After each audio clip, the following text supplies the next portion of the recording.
What I want to do, in these next few minutes is just to explain to you what it is that you will learn during this session. And it's just going to be an overview of all the topics that we're going to be dealing with, and we're going to try to cover all of those topics. I think you'll find them to be very, very interesting. And I suspect that after our time together, you'll really understand more about what it is that we can do. So one of the first things we're going to be talking about is how to build enduring and sustainable relationships with others. Again, as I shared to you earlier, and I'm going to be sharing with you tomorrow as well, but development is all about building relationships. And it has very little to do with fundraising. So think about fundraising as a consequence and not necessarily a focus. If your focus is just on raising money, then all of a sudden you feel quite uncomfortable, don't you? Because you think that that's the only purpose of our organization is to raise money, and that's not the case. If we're successful in building relationships, then the realities are you're not going to have any problem raising money. I can promise you that. And if you are concerned about your success and really reaching and impacting the lives of others, don't worry about that, because God takes care of that through the work of relationships. The sustainable aspect of what I mean in relationships is the fact that we want those relationships to be enduring. And so we're going to talk about how you go about the process of building and enduring sustainable relationships. There are four things you will need to do to assure a successful ministry in the world of organizational development. There are four aspects of this, and we're going to talk a lot about it. I call it the big picture. And then basically it's going to be a picture of a pyramid. So since we have somebody from Egypt with us now, and I had the privilege of being in Egypt here not too long ago, and I walked and looked at the pyramids as well. I'd never go into one again after the experience that I had, so Miriam can probably relate to that. But anyway, there are four things, and those four things, if you look at a pyramid, the bottom of the pyramid is going to be talking about mission. That's what we exist to do. We have a mission to accomplish. The top of it will be kind of a statement that I'd call vision. What does your mission look like if you were successful in fulfilling it? And then we're going to talk about strategic planning, and we're going to be talking about how you raise money. So those are all the things that we're going to be involved in. And by the end of the day, you're going to say, yeah, I can do this. This is really not all that hard. This is something that really can make a difference. There are 8 areas of development. And so it's not, when you think about development, most of us would say, okay, that's analogous to fundraising. Well, the realities are fundraising is only one aspect of what it is that we do in growing an organization. And so those 8 areas are, fundraising is not because it's the most important, just because it's the one that most everybody wants to talk about first. But there are other aspects of it. It's fundraising. It's recruitment. We need to recruit people, don't we? We need to recruit donors. We want to recruit volunteers. We want to recruit people to come alongside as board members and in areas of responsibility. We want to retain people, because if we lose them and they don't come back, then the realities are we haven't been successful. We've just actually accomplished something, but not necessarily anything that's going to have any dynamic impact. So there's public relations. So that's a 4th area that we're going to be talking about. How do you relate to people in the communities of which you're a part? Then you have database management. How do you manage all that data? We have names and addresses of people. We all know that they have some relationship with us, but what that relationship, what does it look like? And how is it going to impact, what it is that is going to happen in the context of your organization's growing success? Then you have what I would call strategic planning. And strategic planning is, we need to plan. And we're going to talk about all the problems with planning, because interestingly enough, 90% of all strategic plans fail. Oh my gracious. How do we deal with that? Well, the realities are that we need to plan, and we're going to be talking about how you go about the planning process so that it really does have an impact and really the success of your organization. 7th area is organization. How do we get it organized? I mean, most of you are, well, hopefully most of you are full-time development people. Now, that may not be the case, because you probably, as in many organizations, you have one job, and then somebody says, well, will you do this? And so you have 2 jobs, and then you have another one saying, well, we got 3 other things to do, so we need to get you to do this. And so basically you're kind of, trying to do everything when in reality you can't do it all as well as you need to, I'm sure. And so we're going to talk about how do you organize yourself. And I think you'll find it to be an interesting discussion.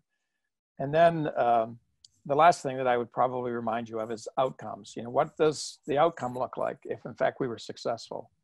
So I spent a lot of my life visioning, whatever you might want to call it. But I really, you know, want to engage people with a vision, giving them a vision for what it is that, you know, God could do through their work in their ministry.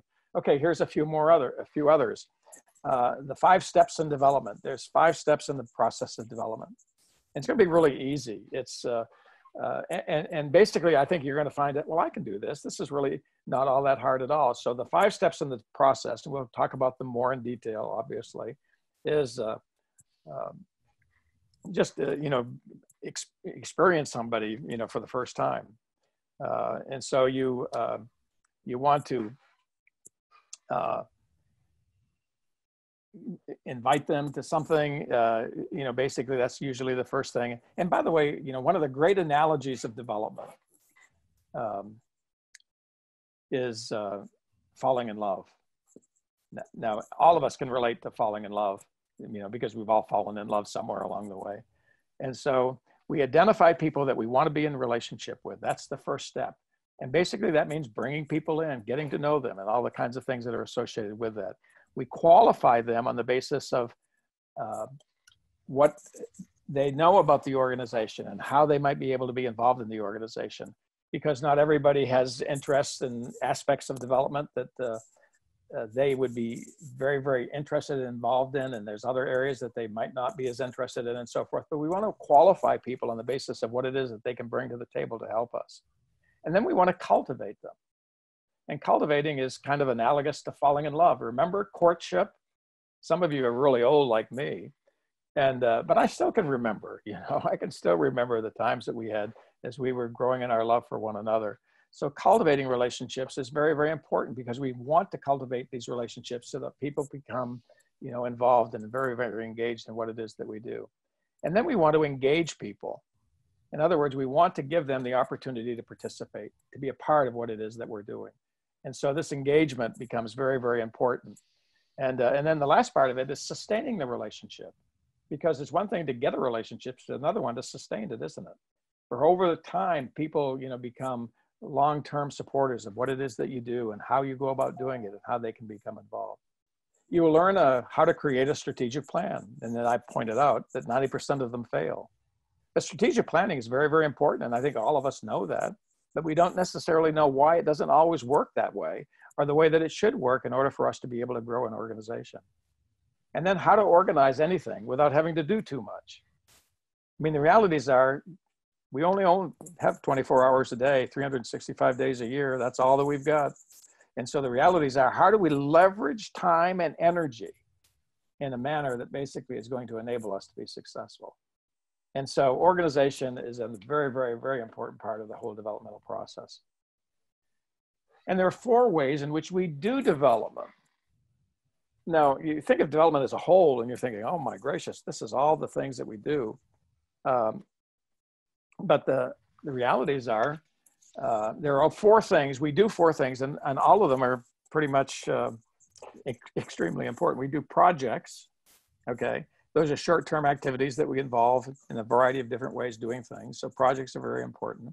We do programs. We want to introduce to people ways in which they can become involved. They can become a part of somebody or something, or a group of which is a part of the organization that they might have a great deal of interest in. So you have projects, you have programs, you have activities, things that you do on an annual basis. You may have a concert, drama series, depending upon what it is that you're doing. That's very, very important part of the developmental process. And then the last one is events. You know, you're going to celebrate events periodically. You know, some of your organizations have been around for years. I mean, perhaps, you know, decades. Maybe in the case of Egyptians, you've been around for forever for all practical purposes. But the realities are, you know, we celebrate certain anniversaries, don't we? A 25th anniversary, a 50th anniversary, 10-year anniversary, whatever the case might be. So that's another thing that we do in development. So it's projects, programs, activities, and events. Here are some other things. You'll learn the leading developmental indicators that determine the success for your organization. In other words, there are certain indicators. What we're going to do is we're going to try to get a baseline of where it is that you are. Okay, this is where I am. This is where it is we need to go. And this is how we're going to get there. And these are the steps that you can take to move from here to here. And we can show you a way that you can, if you're raising X number of dollars, whatever that number of dollars is on an annual basis, whether it's $1,000, $10,000, $100,000, we can show you how in 5 years you can double that up and still double the impact of what it is that you're seeking to do and really engaging people in the course of your ministry. You learn some of the core tools and rules of development. We've just made some reference to that. And at the end of this session, you will know with assurance how to grow an organization.